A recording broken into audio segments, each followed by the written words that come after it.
तर अमोल मिटकरी यांनी केलेल्या विधानामुळे राजकीय वर्तुळामध्ये आता चर्चांना उधाण आलेलं आहे। मंत्रिमंडळाची एक जागा रिक्त आहे आणि ही जागा जयंत पाटलांसाठी रिक्त आहे असं ते म्हणाले। ज्यांनी डावललं त्यांना वाटतं की छगन भुजबळ कोण आहेत, जाऊ द्या बाहेर, काढलं बाहेर।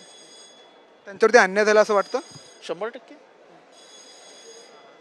सर, वाटतं का तुम्हाला की जसं याआधी बंड झाला तसं पुन्हा एकदा बंड होऊ शकतं? कारण छगन भुजबळ आणि शरद पवार यांचे खूप जवळचे नाते।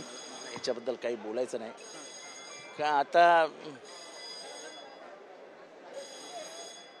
आत्ताच या विषयावर बोलणं हे संयुक्तिक पण होणार नाही आणि त्यांच्या मनात काय चालू हे काय मला माहित नाही। तुम्ही पवार साहेबांच्या खूप जवळचे आहात, तुम्ही जवळ असता, काय वाटतं जर का भुजबळ सारखा नेता पुन्हा जर का पवारांकडे आला तर? कोणी सांगितलं मी पवार साहेबांच्या जवळचा आहे? मी कार्यकर्ता आहे आणि कार्यकर्ता म्हणून मी माझी भूमिका बजावत असतो। त्याच्यामुळे तुम्ही जवळचा आहे का आमचा प्रश्न येत नाही। प्रश्न छगन भुजबळांवर अन्याय झाला हे स्पष्ट होत आहे।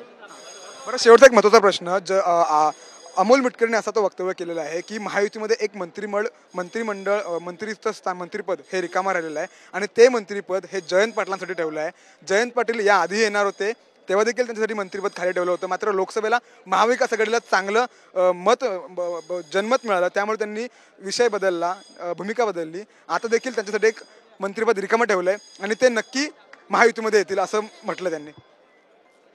एखाद्या माणसाच्या चारित्र्यावर शिंतोडे कसे उडवायचे हे काही जणांकडनं शिकायचं असतं। त्यांच्याबद्दल कशी शंका कुशंका व्यक्त केली जाईल हे काही माणसांकडनं शिकायचं असतं, ते आपण शिकतो त्यांच्याकडनं। म्हणजे जयंत पाटील हे महाविकास आघाडीमध्येच राहतील? 100%, 100%, 2000%। खूप खूप धन्यवाद सर साम टीव्हीशी बातचीत केल्याबद्दल। कॅमेरामॅन अरविंद सह मी सुरज मसूरकर, साम टीव्ही, नागपूर।